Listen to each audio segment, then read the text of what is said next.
Indian idol 13 finale के नजदीक है। सीजन 12 के विनर पवनदीप राजन आज भी लाइमलाइट में हैं और कहा जा रहा है कि इंडियन आइडल के 13वें सीजन के किसी भी एपिसोड में बहुत जल्द पवनदीप राजन और अरुणिता कांचीलाल पहुंचने वाले हैं। शायद आज रामनवमी पर पवनदीप अरुणिता अपनी परफॉर्मेंस देने के लिए इस मंच पर पहुंचे और इनका इंतजार इसलिए किया जा रहा है क्योंकि इनके जाने से शो की टीआरपी और ज्यादा बढ़ सकती है, क्योंकि ये इंडियन आइडल की पहचान बन चुके हैं। जब भी इंडियन आइडल के सितारों का नाम आता है तो पवनदीप अरुणिता का सबसे पहले आता है। लेकिन क्या आप जानते हैं कि इंडियन आइडल के कुछ ऐसे स्टार्स भी हैं जो विनर बनने के बाद गुमनाम की जिंदगी जी रहे हैं और एक तो दुनिया को अलविदा भी कह चुका है। इंडियन आइडल के पहले विनर बने थे अभिजीत सावंत, जो लगातार काम कर रहे थे लेकिन अचानक उन्होंने इंडस्ट्री को छोड़ दिया।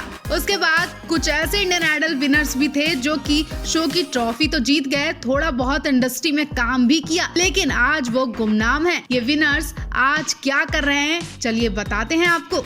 इंडियन आइडल 2 को संदीप आचार्य ने जीता था। दुख की बात है कि वो लाइमलाइट में नहीं बने बल्कि दुनिया को छोड़कर ही चले गए। 29 साल की उम्र में उनका निधन हो गया था। पीलिया ने उनकी जान ले ली थी। सिंगर्स के निधन ने फैंस को एकदम शॉक्ड कर दिया था। इतनी कम उम्र में चमके और उसके बाद दुनिया को छोड़कर ही चले गए। इंडियन आइडल 3 के विनर प्रशांत तमांग बने थे, जो शो जीतने के बाद उन्होंने कई कंसर्ट और नेपाली फिल्में भी की, लेकिन उसके बाद वो भी कहीं गुम हो गए। प्रशांत तमांग को हिंदी म्यूजिक इंडस्ट्री में खास काम नहीं मिला, मगर नॉर्थ म्यूजिक इंडस्ट्री में उन्होंने काफी काम किया और वहाँ वो एक्टिव थे। उसके बाद वो भी कहीं गायब हो गए। और कुछ इस तरह के और भी स्टार्स हैं जो आज तक इंडस्ट्री में नहीं दिखे। सीजन 4 की विनर थी सुरभि, जिनकी सिंगिंग के लोग दीवाने थे। सिंगिंग शो की पहली फीमेल विनर भी थी। सिंगर होने के साथ साथ वो परफॉर्मर और एंटरटेनमेंट भी करती थी। वो कई कॉन्सर्ट में भी नजर आई, लेकिन उसके बाद वो भी कहीं गुम हो गई। और इंडियन आइडल सीजन 6 के विनर विपुल मेहता रियलिटी शो तो जीत गए थे, लेकिन आज भी इंडस्ट्री में अपनी पहचान बनाने के लिए स्ट्रगल कर रहे हैं। और एक्स विनर्स के बारे में तो बात कर ली, अब फैंस को इंतजार है कि सीजन 13 के विनर बनेंगे ऋषि। देखते हैं कि इस बार की ट्रॉफी किसे मिलती है और कौन पवनदीप अरुणिता की तरह नाम कमा पाएगा। क्या पवनदीप अरुणिता की तरह इंडियन आइडल की तरह ये स्टार्स भी चमक पाएंगे? आप इस बारे में क्या कहना चाहेंगे कमेंट बॉक्स में जरूर बताएं। पवनदीप राजन के लिए आज का दिन बहुत खास दिन है और आज के इस लकी डे को उनके फैंस, उनके चाहने वाले अच्छी तरह से सेलिब्रेट कर रहे हैं। सोशल मीडिया पर पवनदीप के चाहने वालों ने उनके लिए जश्न भी मनाया और बधाइयों का सिलसिला कुछ इस तरह से लगा हुआ है कि पवनदीप आज सबको धन्यवाद करते करते थक जाएंगे। तो चलिए आज बताते हैं आज पवनदीप के नाम कौन सी उपाधि शामिल हो गई है। पवनदीप का नाम आज सर्वश्रेष्ठ भारतीय फिल्म अवार्ड में भी शामिल हो गया। जी हाँ, पवनदीप राजन के फिल्म पंगारुन को सर्वश्रेष्ठ भारतीय फिल्म अवार्ड से नवाजा गया। जी हाँ, हाल ही में पवनदीप ने मराठी फिल्म पंगारुन के सतरंगी झाला रे गाने में अपनी आवाज दी थी और उसी फिल्म को अब सर्वश्रेष्ठ भारतीय फिल्म अवार्ड से नवाजा गया है। हाल ही में बेंगलुरु इंटरनेशनल फिल्म फेस्टिवल में कई मराठी फिल्म शामिल हुई। भाई आप जानते ही होंगे कि इसका आयोजन कर्नाटक सरकार के लिए कर्नाटक चलचित्र अकादमी द्वारा किया जाता है। इसी के साथ ये VIFFS बेंगलुरु अंतर्राष्ट्रीय फिल्म महोत्सव का 12वां संस्करण रहा है और 26 फरवरी से 4 मार्च 2020 तक बेंगलुरु में आयोजित भी होता आया है।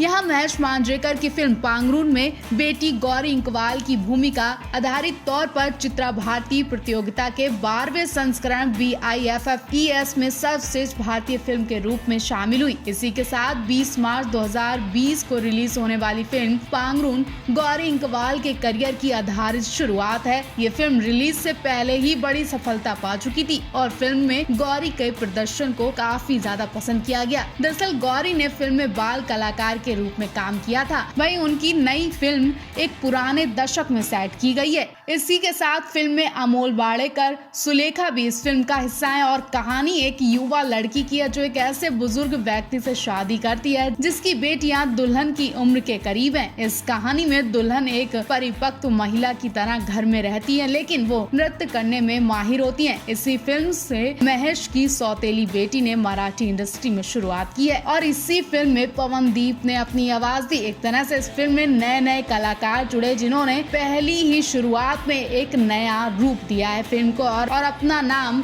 इंटरनेशनल अवार्ड में शामिल करवाया है। पवनदीप राजन की इस बड़ी उपाधि पर लोग उनकी तारीफें कर रहे हैं। पवनदीप के टैलेंट की सराहना हो रही है और उनके लिए बधाइयों का सिलसिला जारी है। तो पवनदीप को अब तक आपने बधाई दी है कि नहीं? पवन अरुणिता की एक पुरानी फोटो सोशल मीडिया पर इस वक्त खूब वायरल हो रही है और जो इस बात का सबूत है कि पवनदीप अरुणिता एक दूसरे के लिए क्या सोचते हैं, क्या महसूस करते हैं। वीडियो में पवनदीप अरुणिता से कहते हैं कि प्यार जितना भी था मेरे पास में गुलाम ये दिल हो गया। उसके बाद अरुणिता हंसते हुए कहती हैं, इश्क जो लाए तुम मेरे वास्ते। और दोनों लाइव वीडियो में हंस रहे हैं, मुस्कुरा रहे हैं, एक दूसरे से शर्मा रहे हैं। पवनदीप अरुणिता को पहली बार एक दूसरे की आंखों में आंखें डालकर इस तरह से अपने दिल की बात बोलते देखा गया। पवन अरुणिता एक दूसरे से ये लाइन बोलने में इतना शर्मा रहे थे कि जब अरुणिता की बारी आई तो वो लाइन बोलते बोलते कैमरे से हट जाती है क्योंकि उनकी हंसी कंट्रोल होने का नाम ही नहीं ले रही थी। वहीं पवनदीप भी हंसी से पागल हो रहे थे, वो हंस रहे थे, मुस्कुरा रहे थे। वीडियो में पवनदीप अरुणिता के बीच में आशीष कुलकर्णी भी है और ये वीडियो उस वक्त का है जब पवनदीप अरुणिता इंडियन आइडल की ट्रॉफी जीतकर हिमेश रेशमिया के स्टूडियो में गाना रिकॉर्ड करवाने गए थे। पवनदीप अरुणिता उसी गाने की लाइनें गाते नजर आए थे। इनके गाने का नाम था मंजूर दिल। पवनदीप अरुणिता का मंजूर दिल गाना सबसे ज्यादा यादगार रहेगा क्योंकि पवन अरुणिता पहली बार इस गाने में एक साथ शूट करते नजर आए थे और उस वक्त पवनदीप अरुणिता का ये गाना भी सुपर हिट गया था। फैंस ने ढेर सारा प्यार लुटाया था। अब देखना होगा पवनदीप अरुणिता ऐसे ही किस गाने में काम करेंगे और किस गाने में एक साथ अपने प्यार की कहानी दिखाएंगे। तो फाइनली पवनदीप अरुणिता ने एक दूसरे के संग शो करने की अपडेट अपने फैंस को देकर उनकी चिंता कुछ कम कर दी है। लेकिन अभी भी फैंस को डर सता रहा है कि क्या 15 दिन से पहले पवनदीप अरुणिता एक साथ नजर नहीं आ पाएंगे, कोई शो नहीं करेंगे। जी हाँ, पवनदीप अरुणिता का जो शो होने वाला है वो 11 अप्रैल को हल्द्वानी में होने वाला है, यानी उत्तराखंड में ही अरुणिता शो कर रही है और बाकी शहरों के शो क्यों नहीं कर रही है। बाकी शो की अपडेट अभी तक सामने नहीं आई है, लेकिन फैंस खुश हैं कि चलो देर सही लेकिन कम से कम दोनों एक साथ शो करने के लिए आ तो रहे हैं। तो इतने दिन से अरुणिता कहाँ हैं और क्यों शो नहीं कर रही हैं, इस पर अभी तक फैंस सवाल पूछ रहे हैं। अब जो पोस्टर निकलकर सामने आया उसमें पवनदीप अरुणिता दोनों को एक साथ देखकर फैंस खुश हुए और इन पर ढेर सारा प्यार भी लुटा रहे हैं। वहीं इस बार का शो हल्द्वानी में होने वाला है और हल्द्वानी वाले शो में पवनदीप अरुणिता के ढेर सारे फैंस भी इकट्ठा होने जा रहे हैं। इनका ये लाइव शो होने जा रहा है और काफी ज्यादा फैंस एक्साइटेड है। इस शो का नाम है कुमाऊं द्वार महोत्सव 2023। इस महोत्सव में उत्तराखंड की संस्कृति देखने को मिलेगी और पवनदीप तो उत्तराखंड के हैं, लेकिन पवनदीप ने अरुणिता को भी उत्तराखंड के रीति रिवाज अच्छी तरह से सिखा दिए और इस बार अरुणिता उत्तराखंड की संस्कृति को अच्छी तरह से दिखाएंगे। इसलिए इस महोत्सव में दोनों का एक साथ होना बहुत ही ज्यादा कीमती दिखाई दे रहा है। तो आप इस शो के लिए क्या कहना चाहेंगे, कमेंट बॉक्स में जरूर बताएं।